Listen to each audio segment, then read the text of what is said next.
لا حول ولا قوة إلا بالله العلي العظيم. أعوذ بالله من الشيطان اللعين الرجيم. بسم الله الرحمن الرحيم. رب اشرح لي صدري ويسر لي أمري واحلل عقدة من لساني يفقهوا قولي.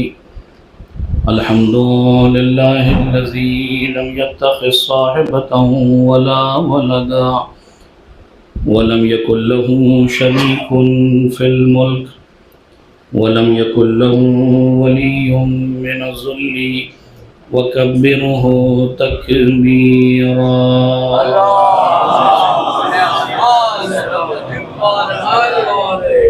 والصلاة والسلام والتحية والإكرام على الرسول النبي الأمي الذي أرسله بالحق بشيرا ونذيرا وداعيا إلى الله بإذنه وسراجا منيرا. سيدنا ومولانا أبي القاسم محمد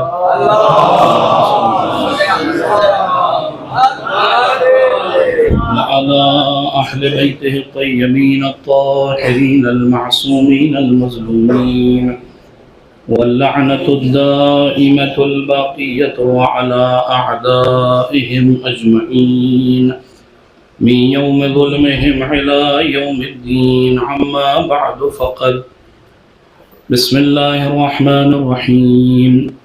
قال مولانا وسيدنا سيد الشهداء حسين بن علي عليه الصلاة والسلام: فإني لا أعلم أصحابا أوفى ولا خيرا من أصحابي.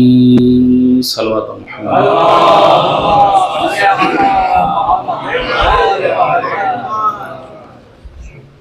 بزرگان ملت، بزم میں موجود علماء اور افاضل و بزرگان قوم و ملت، عزاداران سید الشہداء، خداوند متعال کا شکر گزار ہوں کہ اس نے یہ توفیق عنایت فرمائی کہ آپ اہل علم اور معرفت کے درمیان کچھ معروضات بیان کیے جا سکیں.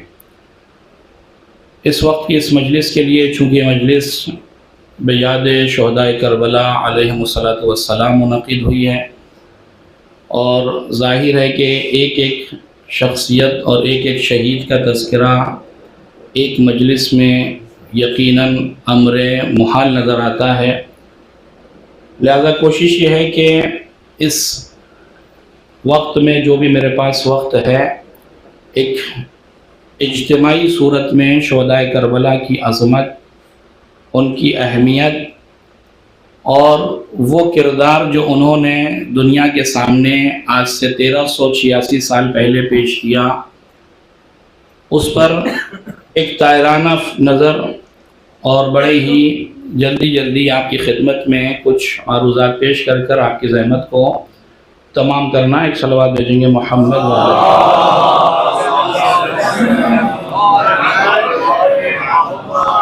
یہ جو فقرہ میں نے آپ کی خدمت میں پیش کیا، اگر اس کی عربی عبارت سے لوگ واقف نہ ہوں، کم سے کم اس کے ترجمے سے سبھی افراد واقف ہیں کہ شب عاشور امام حسین علیہ السلام نے اپنے اصحاب کی عظمت، ان کی جلالت اور ان کی قربانی کو یاد کرتے ہوئے یہ جملہ فرمایا: فإنی لا اعلم اصحابا اوفا ولا خیرا من اصحابی.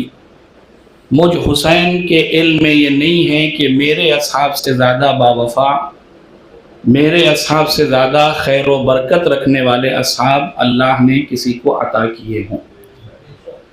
ظاہر ہے کہ جب فرزند رسول یہ جملہ کہہ رہے ہیں تو یہ ہمیں یقین ہے کہ یہ جملہ اس بات پر مبنی نہیں ہے کہ چونکہ امام حسین کو اصحاب کی ضرورت تھی، اعوان و انصار کی ضرورت تھی، لہٰذا ان کی دل کی تقویت کے لیے سید الشہداء نے شب عاشور یہ جملہ کہہ دیا تھا کہ کل جب میدان کارزار گرم ہوں تو میرے ساتھی پوری گرم جوشی کے ساتھ جہاد فی سبیل اللہ کو انجام دیں.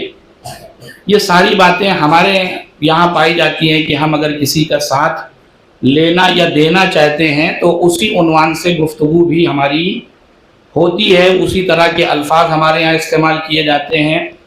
لیکن جب امام معصوم کسی کے سلسلے سے گفتگو کرتا ہے اور الفاظ استعمال کرتا ہے تو اس کا ایک ایک لفظ اپنی جگہ پر اس حقیقت کو بیان کرتا ہے جو اس کی آنکھیں دیکھ رہی ہیں. لہذا اگر امام حسین یہ کہہ رہے ہیں کہ میں نہیں جانتا، لا اعلم، میرے علم میں نہیں ہے، علم لدنی کا مالک امام اگر یہ کہیں میرے علم میں نہیں ہے، اس کا مطلب دنیا میں کسی ماں نے وہ بچہ جنا ہی نہیں تھا کہ جو یہ دعویٰ کرتا کہ میں سید الشہداء کے اصحاب سے زیادہ بافضیلت ہوں. امام حسین نے اگر کہہ دیا لا اعلم، یعنی روئے زمین پر وہ ذات موجود ہی نہیں ہے کہ جو اصحاب سید الشہداء کا مقابلہ کر سکے، جو اصحاب سید الشہداء کا مقایسہ جن سے کیا جا سکے، ممکن ہی نہیں ہے. کیوں؟ اس لیے کہ وقت کا امام علم لدنی کا مالک یہ کہہ رہا ہے کہ میرے علم میں نہیں ہے یعنی وجود خارجی ہی ان کا نہیں ہے دنیا میں. لہذا سید الشہداء نے جملہ آپ دیکھیں کہ ایک تمیدی گفتگو 2 منٹ کی جس سے میں گزر کر اصل مطلب پر آؤں کہ آپ دنیا میں کہیں پر بھی نظر ڈالیں، ہر صاحب حیثیت کے ساتھ مختلف طریقے کے افراد آپ کو ملیں گے. اچھے بھی ہیں، برے بھی ہیں، ساتھ دینے والے بھی ہیں، ساتھ چھوڑنے والے بھی ہیں، برے وقت میں دوری اختیار کرنے والے بھی ہیں، اچھے وقت میں طواف کرتے ہوئے نظر آنے والے بھی لوگ ہیں. ہر طرح کے افراد ایک اچھے خاصے ایک اثر و رسوخ رکھنے والے افراد کے ارد گرد آپ کو نظر آئیں گے. اور بسا اوقات ان صاحبان حیثیت افراد کی مجبوری بھی ہوتی ہے کہ ایسے لوگوں کو اپنی بزم سے نکال بھی نہیں سکتے، انہیں اپنے ساتھ بھی رکھنا ہوتا ہے کہ کہیں اگر انہیں ہٹا دیا جائے تو ان کا مفسدہ ہٹنے کے بعد مزید زیادہ ہو سکتا ہے. لہذا یہ جتنا ساتھ میں رہے اتنا بہتر ہے. لہذا ان کی مجبوری ہے، لیکن ان کا بھی یہ خیال ہوتا ہے کہ جب گفتگو ہو، جب بات چلے تو کہیں ہمارے تذکرے کے ساتھ ان کا تذکرہ نہ جوڑا جائے، ورنہ لوگ کہیں گے بتائیے اتنے صاحب ثروت ہیں، صاحب حیثیت ہیں اور فلاں کے ساتھ ان کا اٹھنا بیٹھنا ہوتا ہے. مثلا ایک صاحب علم کے ساتھ کچھ جوہلا اگر ساتھ ہو لیں تو آدمی کہے گا عجیب صاحب علم ہے، یہ جاہلوں کے ساتھ نشست و برخاست کیسی، یہ اٹھنا بیٹھنا اس کے ساتھ کیسا. ایک متقی پرہیزگار انسان کے ساتھ اگر بے دین افراد جڑ جائیں تو آدمی کہے گا یہ دیندار اور وہ بے دین، ان دونوں کا آپس میں کیا تعلق. اسی لیے مسئلہ بڑی مشہور ہے کہ بعض ببعض پرواز میں گناہ. ہر انسان اپنے حیثیت، اپنی فکر، اپنے نظریے کے مطابق والے افراد کے ساتھ اٹھنا بیٹھنا پسند کرتا ہے. لہذا سب کی یہ فکر ہوتی ہے کہ اگر ہم اچھے ہیں تو ہمارا بھی اچھے لوگوں کے درمیان تذکرہ ہو، لہذا متقی ہے تو اہل تقوی کے درمیان ہمارا ذکر خیر ہو. لیکن جب اس فکر کو میں قرآن کی بارگاہ میں لے کر جاتا ہوں، قرآن پر اس فکر کو اپلائی کرتا ہوں تو تھوڑا عجیب سا مسئلہ پیش آتا ہے کہ میں یہ سمجھتا ہوں کہ جب اچھوں کا ذکر ہو تو اچھوں ہی کا ذکر ہو، بروں کا تذکرہ اس میں نہ ہو، بد کردار افراد کا ذکر نہ ہو. لیکن جب قرآن کے اوراق کو پلٹنا شروع کیا تو ہم نے دیکھا کہ جہاں خداوند متعال نے حضرت آدم کے بیٹے حابیل کا ذکر کیا ہے، اس کی مظلومیت کا ذکر کیا ہے، وہیں حضرت آدم کے اس سفاق اور قاتل بیٹے کا بھی ذکر کیا ہے جس کا نام تاریخ نے قابل لکھا ہے. یعنی دونوں تذکروں کا قرآن مجید نے ذکر کیا ہے. ایسا نہیں کیا کہ اچھوں کا ذکر کر کر قرآن نے کسی برے کے تذکرے کو چھپا لیا ہو کہ یہ کہہ کر کے کہیں ایسا نہ ہو کہ نبی خدا آدم جو ہے وہ بدنام ہو جائے کہ بتائیے کیسے باپ تھے کہ یہ ان کے یہاں قابل جیسا بیٹا پیدا ہو گیا. بھئی ہمارے ہاں تو ہزاروں ایکسکیوز اور بہانے، ہم تو کہہ سکتے ہیں کہ اسکول نے خراب کر دیا، کالج نے خراب کر دیا، دوستوں کی سنگت خراب تھی، ہوٹل بازی نے خراب کر دیا، فلاں کے ساتھ اٹھتا بیٹھتا تھا اس لیے خراب کر دیا. ہزاروں بہانے ہمارے پاس بچنے کے لیے. لیکن جناب آدم کیا کہیں؟ نہ کوئی اسکول ہے، نہ کوئی کالج ہے، نہ دوست ہے، نہ احباب ہے، نہ عوان و انصار ہے. جناب آدم ہے، جناب حوا ہے، قابیل اور حابیل 2 بیٹے ہیں. یہاں پر کہیں تو کیا کہیں جناب آدم؟ اس کا مطلب قرآن پہلے ہی مرحلے میں 2 چیزوں کی طرف نشاندہی کر رہا ہے کہ انسان تمہاری 2 مشکل ہے. پہلی مشکل یہ تو تم دوسروں میں عیب تلاش کرتے رہتے ہو، تم یہ سوچتے ہو کہ کہیں کسی نے بہکا دیا ہوگا، لیکن وہ تمہارا سب سے بڑا دشمن جو خود تمہارا نفس ہے اس کی طرف شاید تم متوجہ ہی نہیں ہوتے ہو. ورنہ حضرت آدم میں کون سا ایسا تھا؟ کیا جناب آدم کی تربیت میں کوئی کمی تھی؟ جناب حوا کی تربیت میں کوئی کمی تھی؟ جناب حابیل کی محبت میں کوئی کمی تھی کہ بھائی کی محبت میں کمی رہ گئی ہو؟ نہیں. وہاں سب سے بڑا فیکٹر اور سب سے بڑا عامل وہ خود شیطان ہے جو انسان کے وجود میں گھسا ہے. اور دوسری علت جو قرآن بیان کرنا چاہ رہا ہے کہ دیکھو حضرت آدم سے قابیل کا بیٹے کا رشتہ ہے، لیکن اس کے باوجود ہم قابیل کی سفاکیت کا ذکر کر کے بتا رہے ہیں کہ قیامت میں یہ سوچ کے نہیں آنا کہ ہم فلاں کے بیٹے ہیں تو کامیاب ہو جائیں گے.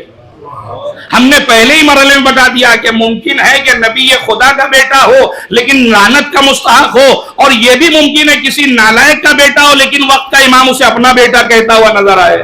ایک صلوات دیجئے گا محمد و آل محمد.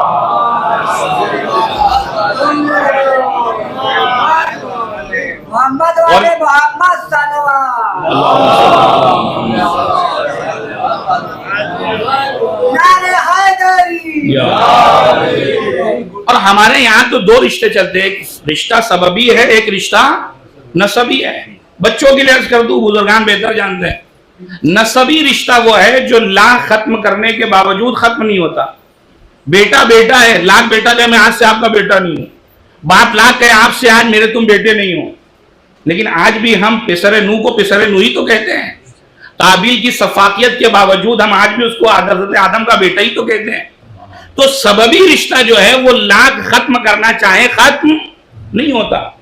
اسی کے مقابلے میں سببی رشتہ ہے. نسبی رشتہ جتنا بھی چاہے ختم کرنا چاہے ختم نہیں ہوتا، لیکن جو سببی رشتہ ہے وہ دو صیغوں سے آتا ہے اور دو صیغوں سے رخصت ہو جاتا ہے. ممکن ہے کوئی زوجہ رہی ہو، اب زوجہ نہیں ہے، یعنی آیا اور ختم ہو گیا. یہ نہیں کہ اب طلاق کے بعد بھی کہیں تو میری زوجہ ہے، نہیں، اصل میں غلط ہے، گناہ ہے. کیوں؟ اس لیے کہ رشتہ تھا اب نہیں ہے. اور قرآن نے ان دونوں رشتوں کا ذکر کیا. سببی رشتے میں حضرت آدم کے بیٹے کی مثال کو رکھا، حضرت نوح کے بیٹے کی مثال کو رکھا، اور جب سببی رشتہ آیا تو پھر نوح کی اور لوط کی زوجہ کا ذکر کیا کہ کانتا تحت عبدین من عبادنا، یہ دونوں ہمارے دو عظیم بندوں کی زیر نگرانی تھی، زوجیت میں تھی، لیکن بہرحال دونوں نے گناہ کیا، دونوں نے جو ہے نافرمانی کی. لہذا قرآن نے دونوں رشتوں کا ذکر کر کے کہا نہ سببی رشتہ تمہیں وہاں بچانے والا ہے نہ نسبی رشتہ وہاں بچانے والا ہے کہ کوئی سوچ کے آئے میں فلاں کا بیٹا ہوں اس لیے بچ جاؤں گا، کوئی سوچے فلاں جو ہے فلاں کی بیوی ہے اس لیے صاحب کرامت ہے وہاں پر بچ جائیں گے. نہیں، کسی بھی رشتے میں آؤ ہم تمہیں یہ دیکھیں گے کہ لے کر کیا آئے ہو. اگر اعمال صالحہ لے کر آئے ہو تو باپ بیٹے کسی کی وہ کامیابی تمہارے قدمیں چومے گی، لیکن اگر عمل صالح نہیں ہے تو بیٹے کسی کے رہو، باپ کسی کے رہو، شوہر کسی کے بن کے آؤ، زوجہ کسی بن کے آؤ، ہمارے اعمال میں کوئی کمی نہیں ہونے والی ہے. ایک صلوات دیجیے گا محمد والے.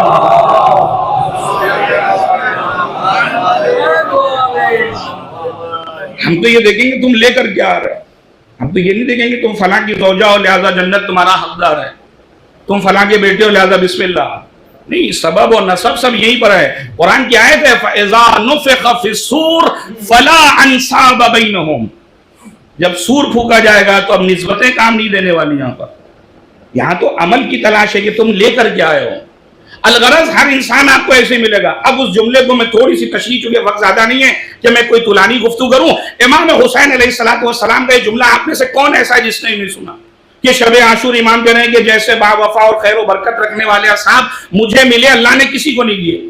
ہم اور آپ یہ سمجھ رہے ہیں کہ یہ ایک جملہ ہے، لیکن میں یہ کہہ رہا ہوں کہ امام حسین نے اس ایک جملے میں پوری قرآن کی تاریخ کو سمیٹا ہے. اور آپ یہ یقین جانے میں خطابت کا جملہ نہیں پڑھ رہا ہوں، خود اس پر ایک پورا اشرہ جو ہے وہ درکار ہے کہ اصحاب امام حسین کیسے بقیہ اصحاب سے افضل اور ابرتر ہے. یہ خود ایک مکمل ٹاپک ہے، لیکن میں صرف اس وقت آپ کی خدمت میں اس جملے کو قرآن کی آیتوں سے گفتگو کروں گا بس.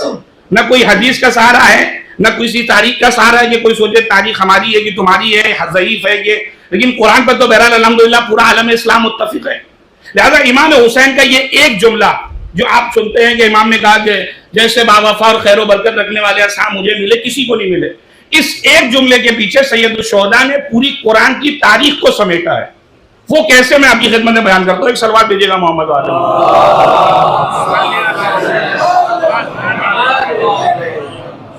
آپ دیکھیے قرآن مجید اٹھائیے. ابھی میں نے حضرت آدم کا ذکر کیا، ظاہر ہے کہ قرآن میں کہیں پر بھی اصحاب آدم کا اس ذکر نہیں ہے کہ جناب آدم کے کچھ اصحاب رہے ہوں جن سے گفتگو، اس طرح کا کوئی ذکر قرآن میں نہیں ملتا. آئیے آگے بڑھیے. حضرت شیش سے جو نسل آگے بڑھی جناب نوح تک مرحلہ آیا. ہم نے جناب نوح کی تاریخ کو قرآن مجید میں کھولا. کیا دیکھا کہ جناب نوح حکم خدا سے کشتی بنا رہے ہیں، اور کچھ لوگ وہ ہیں جو آ کر مسخرہ کر رہے ہیں کہ اے نوح یہ کیا کر رہے ہیں آپ؟ کہ اللہ نے حکم دیا کشتی بنانا ہے، یہاں پہ سیلاب آئے گا، طوفان آئے گا، جو کشتی میں سوار ہوگا وہ نجات پائے گا، جو کشتی سے باہر رہے گا وہ ہلاک ہو جائے گا۔ تو کچھ لوگ مسخرہ کر رہے ہیں، مذاق اڑانے کے بتائیے اس بیابان جنگل میں جب پانی پینے کو جلدی نصیب نہیں، یہ بتا رہے ہیں کہ سیلاب آئے گا، طوفان آئے گا۔ عجیب حال ہے۔ لیکن بہرحال جناب نوح لگے ہوئے ہیں، کیونکہ جو نبی 950 سال تبلیغ کر کے نہ تھکا ہو وہ ان دو جملوں سے کیا تھکنے والا؟ جناب نوح 950 سال، ہم تو 5-10 سال یا ایک مجلس میں ذکر کرتے سوچتے بہت بڑا تیر مار لیا، اب تو کچھ کرنا ہی نہیں، قوم ختم، اب قوم سے نا امید ہو جائے۔ نہیں، 950 سال کی زندگی جناب نوح کے سامنے موجود ہے، اس کے باوجود جناب نوح اپنے کام میں لگے ہوئے ہیں۔ کچھ افراد آتے ہیں، اے حضرت نوح کیا کر رہے ہیں آپ؟ کیا کشتی بنا رہا حکم خدا سے؟ کہا بے شک اگر آپ نے یہ کہا ہے جو ساری باتیں کہیں تو یقیناً جو ہے وہ سیلاب بھی آئے گا، جو کشتی میں سوار ہوگا وہ نجات پائے گا۔ اچھا، اس کشتی کے نجات پانے کی سب سے بڑی علت بھی اسی والے میں، اس جملے میں کیا کہ اے نوح ہماری آنکھوں کے سامنے ہمارے حکم سے کشتی بناؤ۔ اس لیے کہ یاد یہ تھا کہ امت یہ یاد رکھے جب بھی کشتی خدا کے کہنے پر کوئی معصوم بنائے تو اس کا مطلب وہ نجات ہی لے جائے گی، اس لیے کہ بنوانے والا خدا ہے، بنانے والا امام معصوم ہے یا نبی خدا ہے، یعنی معصوم شخصیت ہے، لہذا وہ یقیناً نجات کی طرف لے کے جائے گی۔ الغرض داستان آپ سنتے ہیں کہ طوفان آیا، ساری چیزیں ہوئیں، اور وہی افراد کامیاب ہوئے جو کشتی نوح میں سوار تھے، جناب نوح کے سفینے میں سوار تھے۔ اب ہم نے قرآن مجید اٹھایا تو قرآن نے اس کا کچھ اس طریقے سے تمثیل بیان کی۔ قرآن کہتا ہے فَأَنْجَيْنَاهُ، ہم نے نوح کو نجات دی۔ اب میرے ذہن میں یہ سوال آیا کہ اس کے بعد اگلا جملہ تو خدا یہی کہے گا وَأَصْحَابَ النُّوحِ، ہم نے نوح کو نجات دی اور اصحاب، اس لیے کہ ظاہر ہے کہ کشتی میں کون سوار ہے؟ جناب نوح کے ساتھی سوار ہیں، جو جناب نوح کے معتقد ہیں وہ سوار ہوں گے۔ لیکن قرآن نے یہاں لفظ کو بدلا، توجہ کیجئے گا۔ قرآن یہ نہیں کہہ رہا ہے کہ ہم نے نوح کو نجات دی اور اصحاب نوح کو نجات دی، قرآن کہتا ہے کہ ہم نے نوح کو نجات دی وہ اصحاب السفینہ، ہم نے نوح کو نجات دی اور سفینے والوں کو نجات دی۔ سفینہ یعنی کشتی، یعنی کشتی والوں کو نجات دی۔ اے پروردگار، آخر کشتی پہ حضرت نوح کے اصحاب ہی تو سوار تھے۔ آج لفظوں میں کہتا ہے کہ ہم نے نوح کو نجات دی اور اصحاب نوح کو نجات دی، کہ اگر ہم یہ کہتے کہ ہم نے نوح کو نجات دی اور نوح کے ساتھیوں کو نجات دی تو نجات کا سلسلہ صرف نوح کی زندگی تک محدود رہتا۔ توجہ کیجئے گا، ہم نے سفینے کا لفظ استعمال کیا ہے تاکہ قیامت تک کے لیے آنے والے لوگوں کے لیے نجات کا استعمال کریں، نجات کا استعمال کریں، نجات کی پیروی کرتے ہیں کہ کیسے تمہیں نجات حاصل ہوگی۔ اے اللہ کے نبی، ٹھیک ہے اگر خدا نے نجات کا انتظام قیامت تک کیا ہے تو آج اس 1447 ہجری میں بھی نجات کا خواہ ہوں، مجھے کیسے نجات ملے گی؟ میں کیسے کشتی نوح میں سوار ہوں کہ میں بھی آخر کشتی نوح میں سوار ہو کر نجات کا مستحق بن جاؤ؟ عجب نہیں، نبی مرسل آواز دے گھبراؤ نہیں، مثل اہل بیتی کمثل سفینۃ نوح، اہل بیت کی مثال سفینہ نوح جیسی ہے۔ جس زمانے میں نوح موجود تھے ان کی کشتی پہ سوار ہو کر نجات مل جایا کرتی تھی۔ آج اگر نجات حاصل کرنا ہے تو اہل بیت کے دامن سے منسلک ہو جاؤ، جتنا منسلک ہوتے چلے جاؤ گے نجات تمہیں ملتی چلی جائے گی۔ صلوات بھیجیں گے محمد وآل محمد۔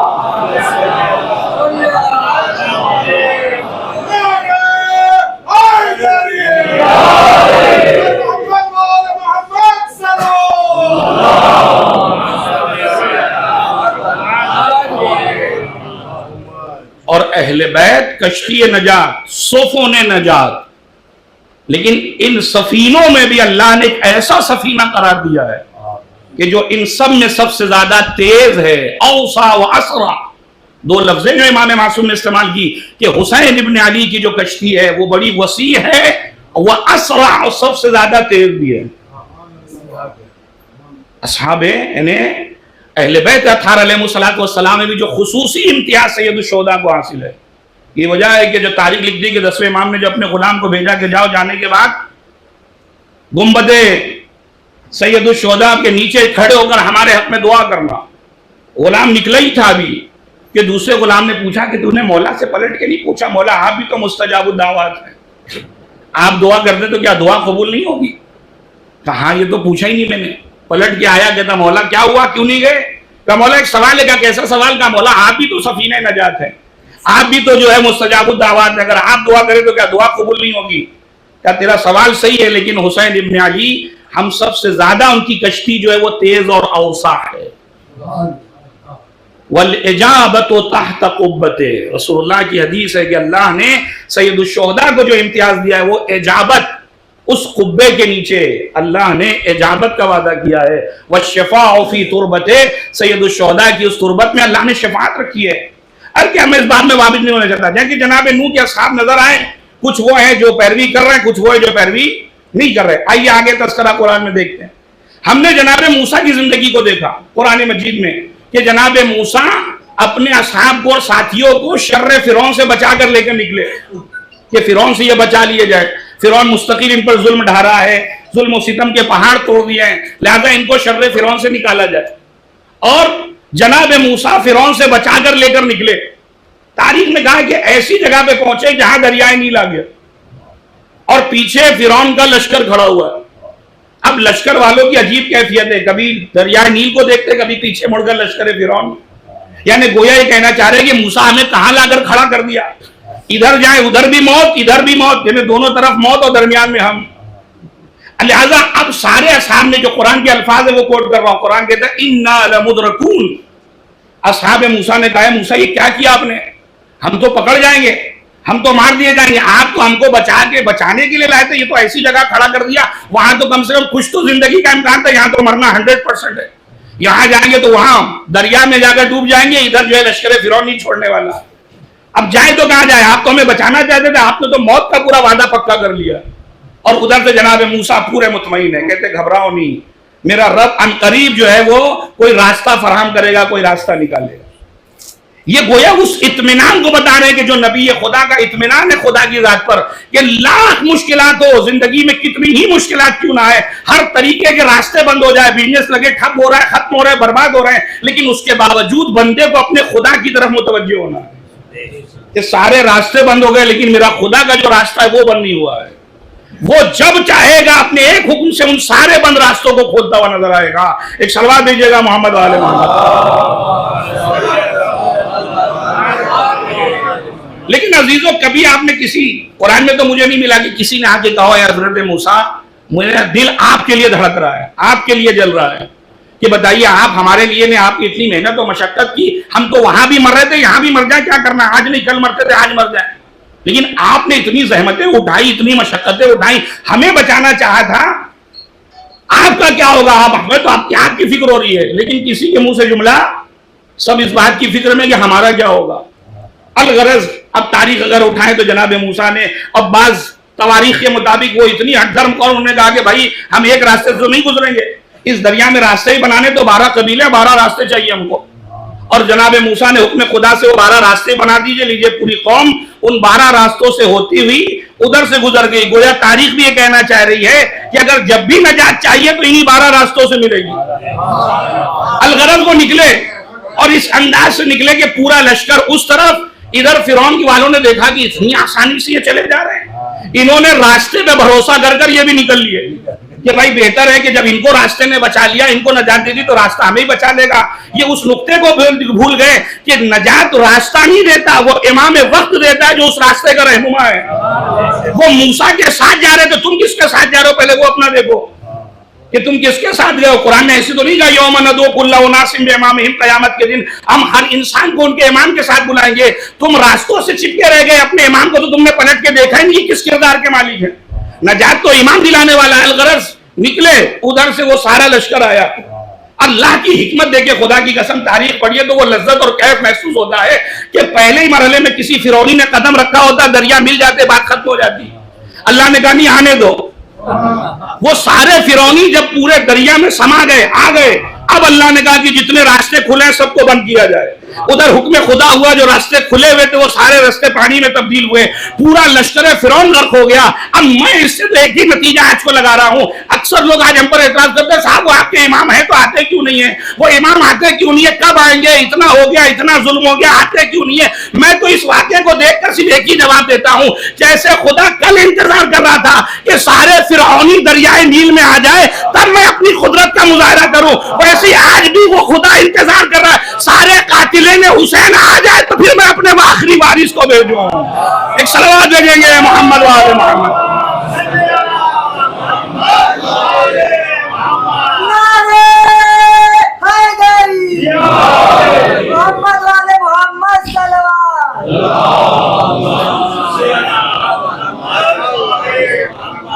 ہم تو انتظار میں کہ یہ سارے آ جائیں، انما نملی لہم، ہم نے تو ظالمین کو چھوٹ دے رکھی کہ اور آ جائیے.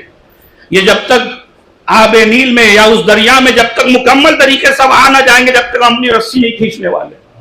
ان کو آنے دو. الغرض جناب موسیٰ کے اصحاب جنہیں اپنی جان کی فکر ہے لیکن نبی خدا کی جان کی فکر نہیں ہے. ایک مرحلہ. اگلا مرحلہ یہی جناب موسیٰ کے اصحاب ہیں. دیکھا قارون جو ہے وہ اپنی دولت کی نمائش کر رہا ہے. بعض تاریخ کے مطابق 70 اونٹوں پر جس کے خزانے کی چابیاں چلا کرتی تھی. اچھا بعض اوقات بچے سوچتے ہیں کہ اتنی چابی کتنی چابی تھی. اس زمانے کی چابی بڑی بڑی ہوا کرتی تھی. صلوات بھیجیں گے محمد عالم. وہ آج کی چابی کا مقایسہ نہیں کریے. اس ایک آج 1000 چابیاں اس ایک چابی کے برابر ہیں. خیر بہرحال چابیاں خزانے کی دولت پورا ثروت مظاہرہ اور سب لوگ کھڑے دیکھ رہے ہیں. اور اس کے بعد قرآن کہتا ہے کہ اصحاب موسیٰ نے بھی دیکھا اس حالت کو کہ ثروت پہ ثروت، دولت پہ دولت. اب جناب موسیٰ کے اصحاب کا جملہ کوٹ کیا قرآن نے. قرآن کہتا ہے یا لیت لنا مثل ما اوتی قارون انہ لذو حظ عظیم. کیا کہنا، کیا اللہ نے دولت دی ہے اس قارون کو، کتنی قسمت والا ہے، کاش ہماری بھی قسمت ایسی ہوتی.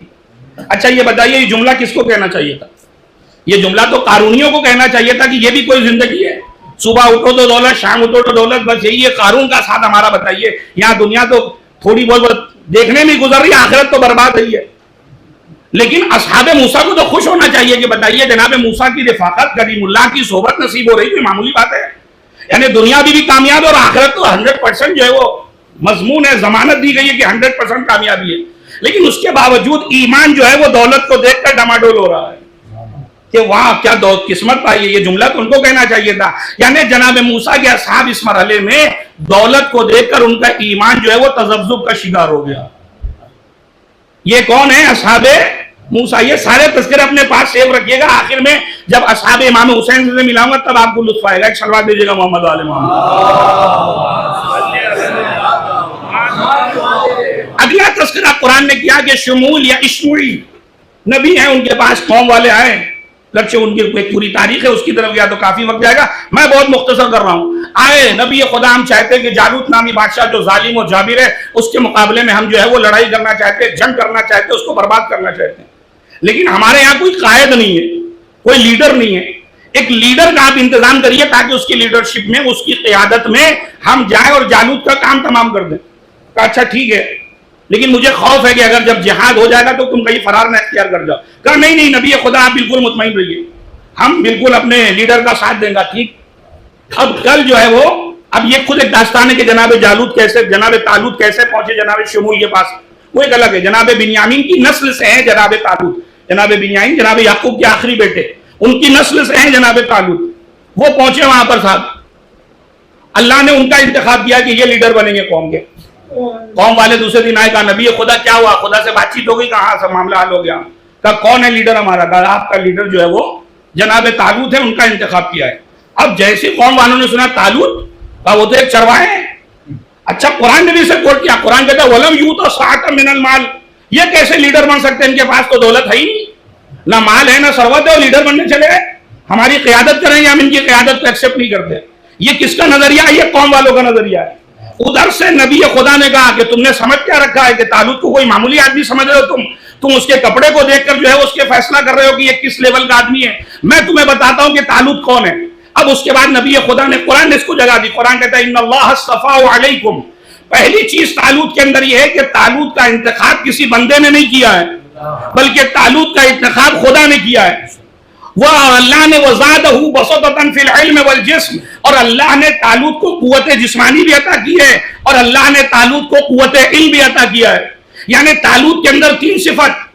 ایک تو طالوت کا انتخاب خدا نے کیا، دوسرے یہ کہ طالوت صاحب علم ہے، تیسرے یہ کہ صاحب ذوالفقار بھی ہے، جسے کہا جائے تلوار چلانا بھی جانتے ہیں.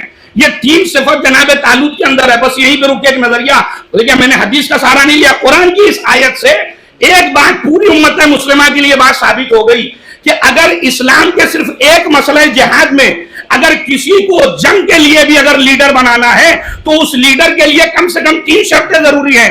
ایک تو اس کا انتخاب خدا نے کیا ہو، وہ صاحب علم بھی ہو، وہ شجاعت بھی رکھتا ہو. ہمیں دنیا کی خبر نہیں ہے کس نے کس کو اپنا امام مانا اور خلیفہ مانا. ہم تو خدا کا شکر ادا کرتے ہیں کہ اللہ نے جن 12 کا ساتھ ہمیں دیا ہے ان سب کا انتخاب خداوند متعال نے کیا ہے، جس کی ابتدا غدیر سے ہو رہی ہے، جس کے علم کا عالم یہ ہے کہ وہ خود اعلان کر رہا ہے اگر مسند علم بچھا دی جائے تو توریت والوں کا جواب توریت سے دوں گا، انجیل والوں کا جواب انجیل سے دوں گا. اور جب شجاعت کی بات آئی تو کسی عام انسان نے نہیں بلکہ اس ملک مقرب بارگاہ الہی حضرت جبریل آواز دے رہے تھے، لا فتح الا علی لا سیف الا ذوالفقار.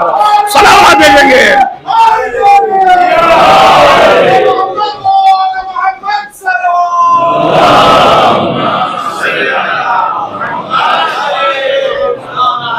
ہمیں نہیں پتا کس نے کس کو اپنا رہنما مانا. ہم تو قرآن سے یہ چیز ثابت کر رہے ہیں. آپ بھی آئیے ثابت کریے. قرآن نے تو نظریہ دیا کہ جہاد میں بھی اگر کسی کو لیڈر بنانا ہے تو 3 صفت ہونی چاہیے. دکھائیے کون کتنا شجاع تھا، کون کتنا صاحب علم تھا، کس کا انتخاب خداوند متعال نے کیا. اور عجیب بحثیں کبھی کبھی تو ہو جاتی ہیں کہ صاحب نبی خدا اس دنیا سے گئے لیکن اپنا نمائندہ معین. میرا ایک چھوٹا سا عقلی سوال ہے کہ اگر نبی خدا اس دنیا سے جائیں، میں کسی کی توہین نہیں کر رہا ہوں، اگر نبی خدا اس دنیا سے جائیں اور نبی خدا اپنے بعد کسی کو اپنا جانشین نہ بنائے تو نبی کی سنت کیا بنی؟ نبی کی سنت یہ بنی کہ جب بھی کوئی اس دنیا سے جائے وہ اپنے بعد کسی کو، کیا اس قانون پر عمل کیا گیا؟ صلوات دیجیے گا محمد والے محمد. جو لوگ سنت نبی کو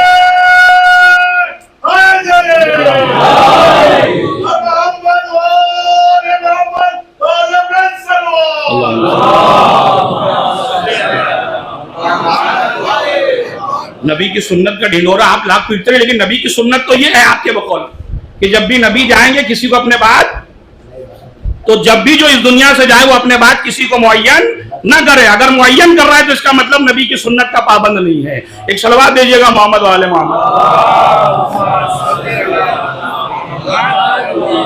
خوب.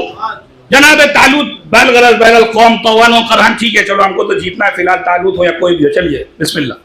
آئے اور آنے کے بعد ایک ایسی جگہ پہ پہنچے جہاں قرآن نے کہا جو پیاس سے جا بلب.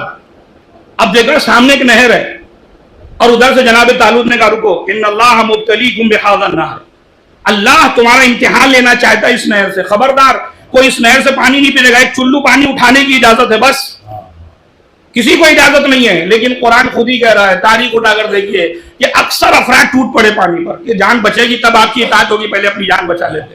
کہتے رہیے نبی ہے آپ، نبی خود جناب طالوت آپ لیڈر ضرور ہے لیکن آپ کی سننا کس کو ہے؟ دیکھ رہے ہیں. بہرحال پانی پہ سب ٹوٹ پڑے.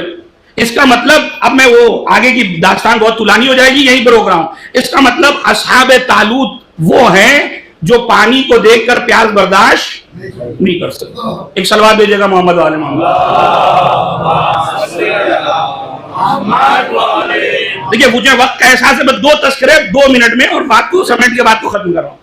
آپ ایک لفظ سنتے ہیں اصحاب و انصار، یہ لفظ سنتے ہیں اصحاب و انصار. یہ انصار کا لفظ بھی قرآن سے آیا ہے. کہاں پر؟ جناب عیسیٰ اعلان کر رہے ہیں کہ من انصاری اللہ، راہ خدا میں کون ہے جو میری نصرت کرے.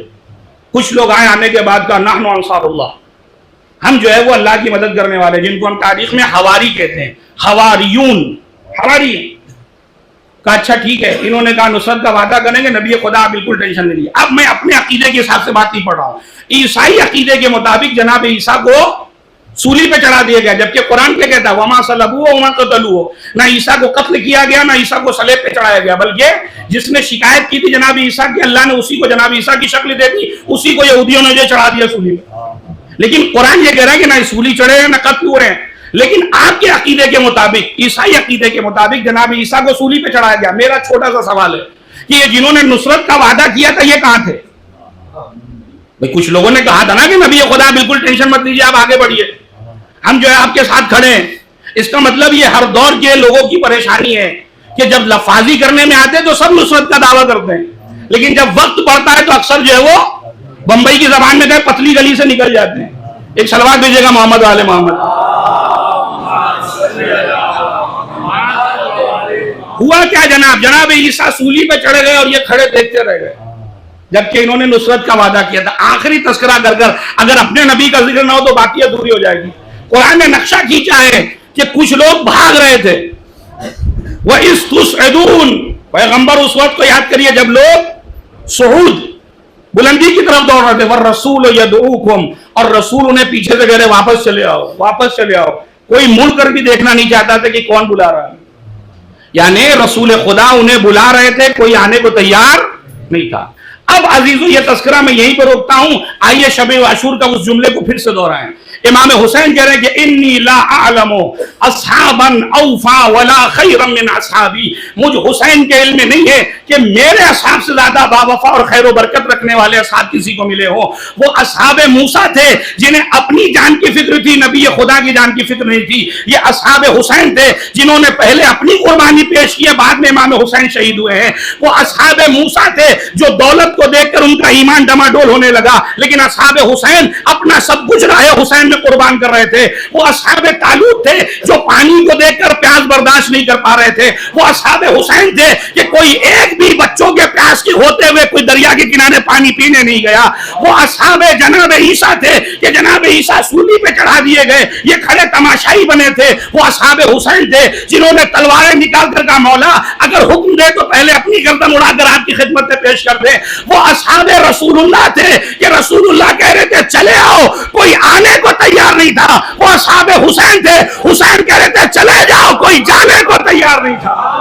صلوات بھیجیں گے محمد و آل محمد.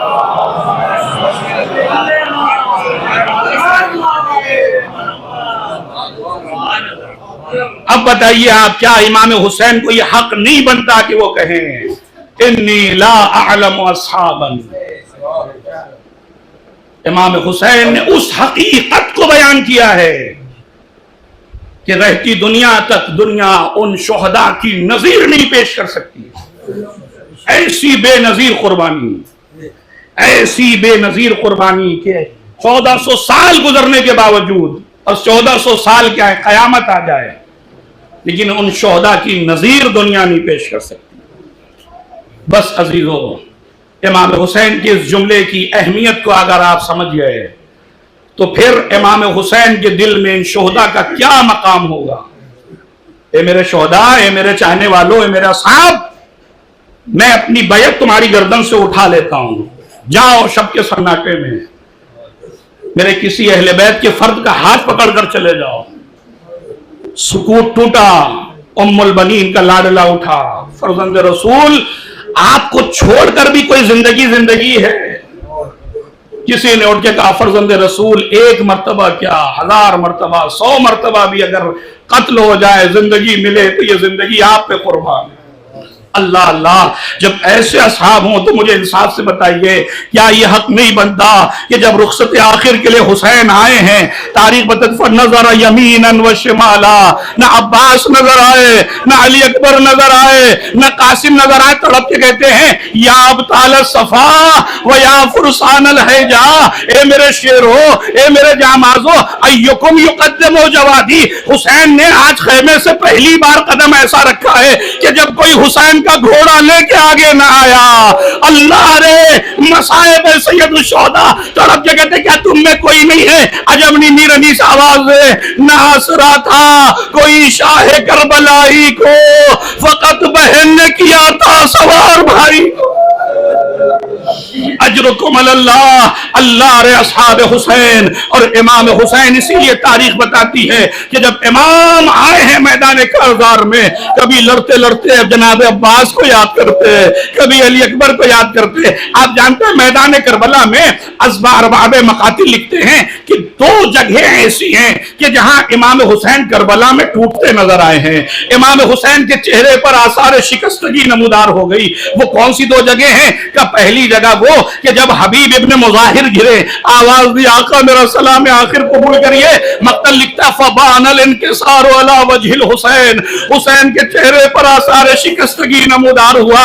اور دوسرا مرحلہ وہ تھا کہ جب 34 برس کے بھائی نے آواز دی ہے آقا عباس عباس کا بھی سلام آخر قبول کریے۔ تو اکبر لکھتا ہے کہ فبان الانکسار علی وجہ الحسین، حسین کے چہرے پر آثار شکستگی، لیکن عزیزو دونوں میں بڑا فرق ہے۔ حبیب کے گرنے سے آثار شکستگی چہرے پر تو آیا، لیکن کمر سے ٹوٹنے کا اعلان تو نہ تھا۔ لیکن جب عباس اس دنیا سے گئے تو تڑپ کے کمر کو بھی تھام لیا۔ الان انکسر ظہری، اے بھیا عباس آپ کیا گئے، حسین کی کمر بھی اجرکم اللہ، خدا کسی غم میں نہ رلائے۔ ہاں عزیزو اس مرحلے میں بھی حسین پہنچے کہ جس مرحلے میں امام حسین زین سے زمین پر آ گئے۔ میں مقایسہ نہیں کر رہا، خدا کی قسم سید الشہداء کی شہادت سے مقایسہ نہیں کرتا، لیکن ہاتھ جوڑ کے کہوں گا مولا اس مرحلے کو آپ کی میں اپنے لیے دلیل بنا رہا ہوں کہ جب آپ زمین پر تھے عمر سعد نے پوچھا کہ دیکھو حسین زندہ ہے یا زندہ نہیں ہے، کسی نے کہ دم نہ تھا، کسی میں طاقت نہ تھی جو جا کے دیکھتا کہ فرزند رسول کے اندر جان بچی ہے یا نہیں بچی۔ تو ایک مرتبہ عمر سعد کہتا رکو میں ابھی چیک کرتا ہوں، اور ایک مرتبہ تھوڑی سی بلندی پہ گیا، جانے کے بعد کہتا کہ اے لئیے لوگو اپنے گھوڑوں کا رخ خیمے کی جانب موڑو، اپنے گھوڑوں کا رخ خیموں کی جانب موڑو۔ بھائی اتنا سننا تھا، امام حسین نے پوری جسم کی طاقت کو سمیٹا، اور سمیٹنے کے بعد بلند ہوئے، آواز دیو لئینو رکو، ابھی حسین زندہ ہے، حسین کے بہنوں کی خیمے کی جانب نگاہ نہ کرنا، میں ہاتھوں کو جڑنا ہے مولا۔ ارے وقت آخر تھا، لیکن آپ یہ برداشت نہ کر سکے کہ آپ کی زندگی میں آپ کے بہنوں کی خیموں کی جانب کوئی نگاہ کرے۔ اللہ رے سید سجاد، ارے کربلا سے کوفہ، کوفہ سے شام، اجرکم اللہ ختم کر دیتا، لیکن آج ایک سفر کی تاریخ ہے، اگر یہ روایت نہ پڑھوں تو شاید مسائل نامکمل ہو جائے۔ اے مولا آپ بار بار شام کا ذکر کیوں کرتے ہیں؟ شام میں ایسا کیا گزرا؟ ارے شہادت تو آپ کے گھرانے کی میراث ہے۔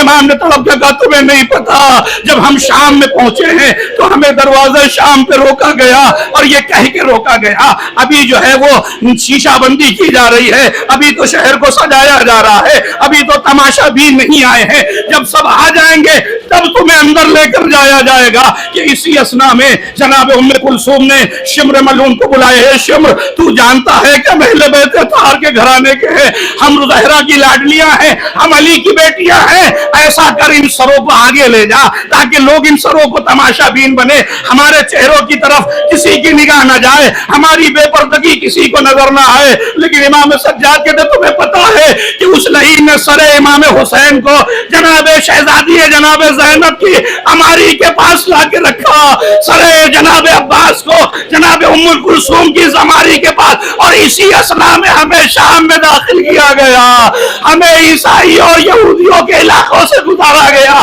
اور یہ کہا گیا یہ محمد کے گھرانے ہیں، آؤ آ کر اپنا بدلہ لو۔ بعضیزوں میں نے ختم کیا، امام کی بے قصی سننا چاہیں گے۔ امام کہتے ہیں اسی اسنا میں ایک لعین ایک ایسا پتھر مارا کہ میرے بابا کی پیشانی پہ آ کے لگا، سر حسین نیزے سے زمین پر آیا۔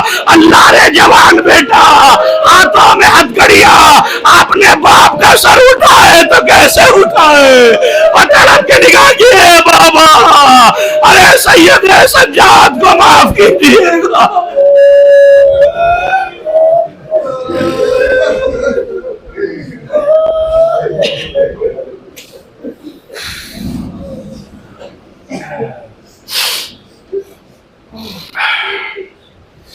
وَسَيَعْلَمُ الَّذِينَ ظَلَمُوا أَيَّ مُنقَلِبٍ يَنقَلِبُونَ إِنَّا لِلَّهِ وَإِنَّا إِلَيْهِ رَاجِعُونَ رضم بقضائه وتسلیم لأمره۔ خدایا تجھے واسطہ محمد والے محمد کا ہماری اس مختصر سے عبادت کو شرف قبولیت عنایت فرما۔ پروردگار ہمارے ذکر کو، ہمارے اس گریے کو فرزند زہرا حضرت حجت کے دل سوزی کا سبب قرار فرما۔ پروردگار فرزند زہرا حضرت حجت کے ظہور میں تعجیل فرما، ہم سب کو ان کے مخلص غلام میں شمار فرما۔ خدایا مستضعفین و مظلومین عالم کی حفاظت فرما، ظالمین و جابرین کا خاتمہ فرما۔ پروردگار بانی مجلس کی توفیقات میں اضافہ فرما، اس عزا کو ان سے بنحو احسن قبول فرما۔ پروردگار بانی مجلس کے تمام مرحومین و مرحومات کی مغفرت فرما، ان کے درجات کو بلند فرما، حاضرین مجلس کے تمام مرحومین و مرحومات کی مغفرت فرما، ان کے درجات کو بلند فرما، دنیا میں زیارت سید الشہداء اور آخرت میں شفاعت سید الشہداء نصیب فرما۔ وآخر دعوانا عن الحمد للہ رب العالمین۔